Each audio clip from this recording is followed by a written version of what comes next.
Hi again, students. It's Mr. Lohn. Welcome back to week 2 of at-home learning.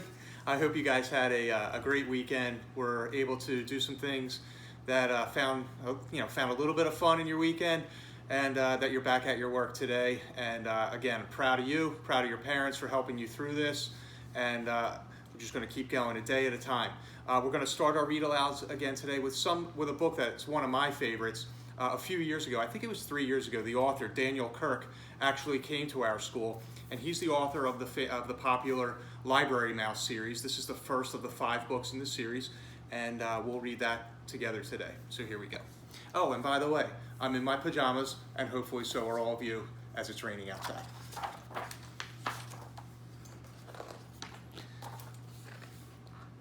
Sam was a library mouse.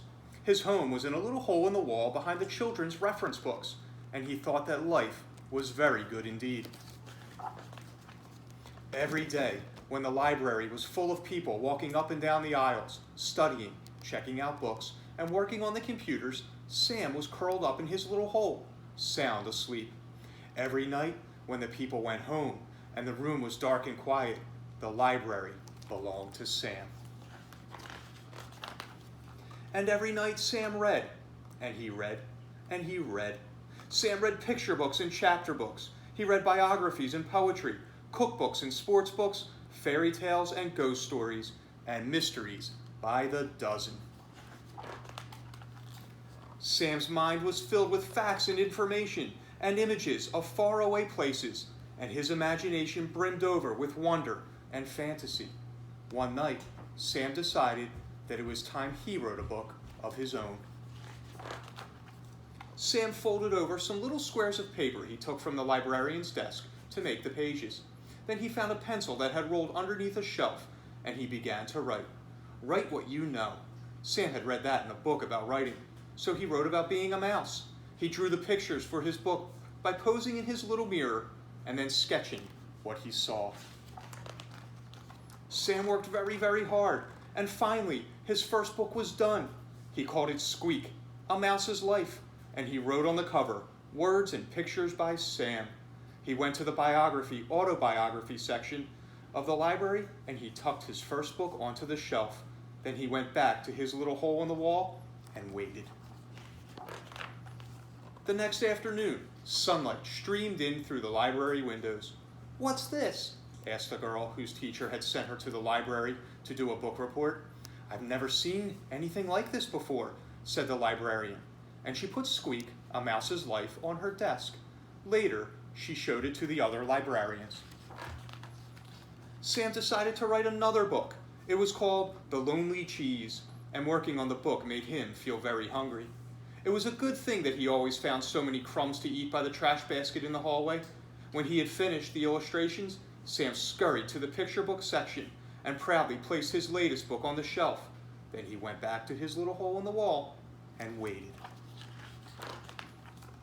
The next morning, sunlight streamed in through the library windows. "What's this?" asked a little boy who was looking for a big book about trucks. "It's another book by Sam," said the librarian.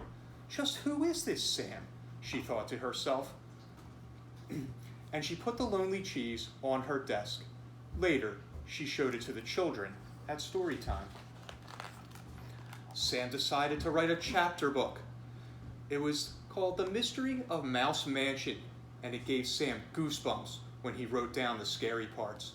The full moon was shining down through the windows of the darkened library when Sam crept over to the mystery section and sneakily placed his book on the shelf.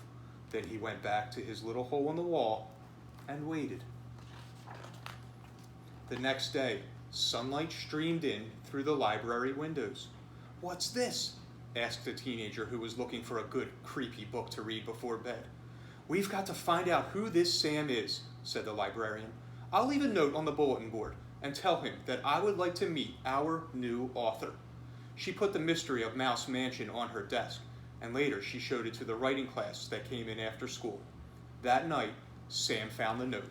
It read, "Dear Sam, all of us at the library have been enjoying your books immensely. We are all wondering who this mysterious Sam really is. Whoever you are, you certainly have a lot of talent. Not everyone has it in them to write even a single book, let alone 3. We think it would be fun to have a Meet the Author Day with you as our special guest. The children would love to hear you read your books and share some of your secrets for writing. Yours truly, Mrs. Forrester, the head librarian. Sam felt very nervous. He was happy that the children at the library liked his books. He was flattered that they wanted to meet him. But mice, as a rule, are very shy, especially when it comes to meeting people. Sam could not understand why people thought that writing and making up stories was so hard. If only they would try, they might find out that writing was really lots of fun. Sam had an idea. He went to the librarian's desk and got some supplies.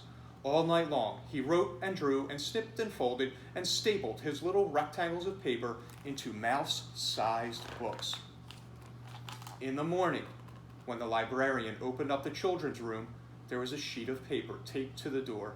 "Meet the author today," it read. A little girl was the first to see Sam's display, all set up on the front table. "What is this?" she asked.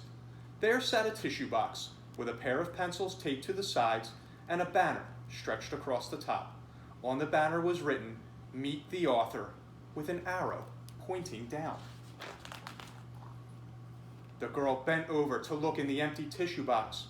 "Oh," she said in surprise, for there at the bottom of the box lay Sam's little mirror, and in the mirror the little girl saw her own face smiling up at her. "Me?" she said. "An author?" Next to the mirror was a stack of tiny blank books and a pile of pencils that Sam had sharpened with his little teeth. All that day, and for many more thereafter, people came to the little display to meet the author. Soon there was a whole shelf full of books written and illustrated by people who had never written a book before, telling stories that had never been told.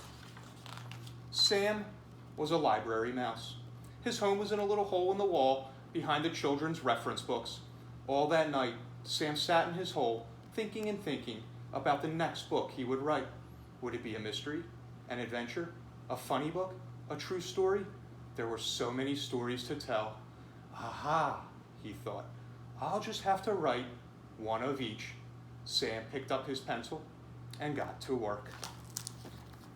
So I hope all of you know that you are all authors inside. You can write about anything that you want. It can be fiction, it can be nonfiction, but push yourselves and be proud of what you can produce writing-wise. Give it a chance, and you know we have in the library our little section of student-made books. So if you have something you would like to bring me whenever we get back, it will go right into that section for your fellow McGinn friends to check out and give a look. I hope you guys have a great week. I'll be back tomorrow. Miss you all. Take care.